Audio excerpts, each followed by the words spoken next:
Chapter 6. Meursault wakes up late on Sunday and has a headache. Marie says he has a funeral face. Marie is wearing a white dress and Meursault calls her beautiful. As they leave, they knock on Raymond's door and he says he'll meet them downstairs. When Meursault goes outside, the bright sun hits him hard, but Marie is happy and says what a beautiful day it is. Raymond comes down in a white shirt and straw hat whistling. A day earlier, they went to the police station and Meursault testified that the girl cheated. Raymond was only given a warning. They decide to take the bus to the beach because they would get there quicker. Raymond motions to Meursault to a group of Arabs across the street looking at them. It's the girl's brother. Marie gets nervous, but Raymond just laughs it off. They head to the bus stop and aren't followed.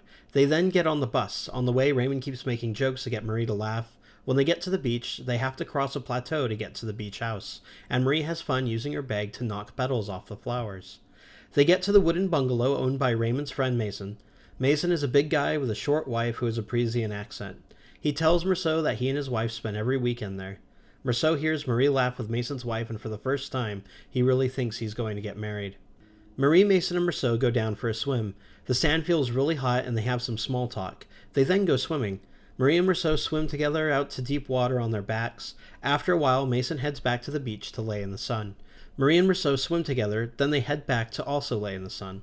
Meursault watched her get out of the water, then she lays next to him and he winds up falling asleep. A bit later, Marie wakes Meursault up and tells him that Mason went back to the house. Meursault says he's hungry, and Marie tells him that he hasn't kissed her yet. They head back to the water and kiss while swimming.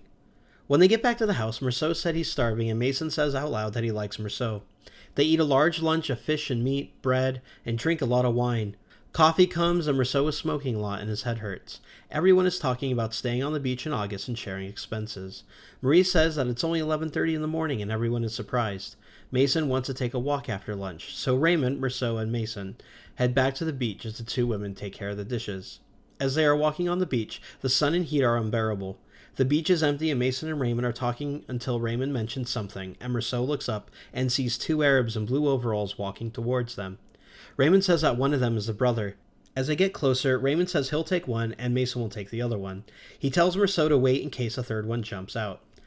They all stop walking and one of the Arabs makes a move, but Raymond hits him first. Mason jumps in and with one punch knocks the other Arab flat on his face. Raymond strikes his again and draws blood. He tells Meursault to watch, but then Meursault tells Raymond that the Arab has a knife. In that moment, he slashes Raymond's arm in his mouth. The Arabs then back off and start running away. Mason says that there's a doctor on the plateau. They get back to the house, Raymond goes to the doctor, and Mason and Meursault tell the girls what happened. Mason's wife starts crying and Marie looks pale, so Meursault just sits and smokes a cigarette. When Raymond comes back, he's bandaged up but doesn't look happy. He decides to go walk on the beach again, and Mason and Meursault want to go with him, but he tells them not to. Meursault follows him anyway. They walk for a while, and the sun is overpowering Meursault.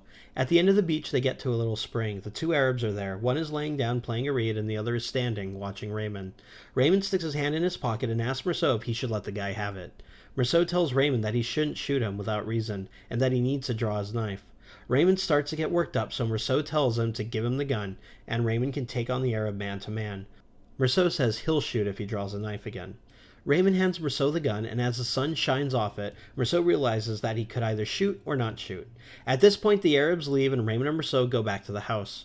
When they get back, instead of climbing the stairs to the house with Raymond, Meursault, being at this point almost crippled with the heat and the sun, can't find the energy to climb the stairs, so he walks on the beach again. Meursault walks across the beach, and with every wave, his head is pounding and eyes are hurting in the heat. He walks back to the spring where it is shaded and cooler. When he gets there, Raymond's man is back. This time the Arab was alone, lying on the sand in the shade. The Arab sees him and puts his hand in his pocket. Meursault stops and does the same. He doesn't move, and they stay this way for some time. Meursault realizes all he has to do is turn around, but the sun's too much, so he takes a step closer to the spring. His head is throbbing in pain and his cheeks are burning, so even though he knows it's stupid, he steps forward again. They are only a couple meters apart, but the Arab, without standing up, draws his knife. When the sun strikes the knife, it blinds Meursault. At that moment, Meursault is consumed by the pain of the sun and the heat. He's sweating a lot over his eyes, and it feels like he's being stabbed. The hot air and everything makes his whole body tense up, to the point where his finger tenses around the trigger, and the gun goes off. At that moment, Meursault shatters the harmony of the day. Meursault then takes the revolver and fires 4 more times into the body. It was like knocking 4 quick times on the door of unhappiness.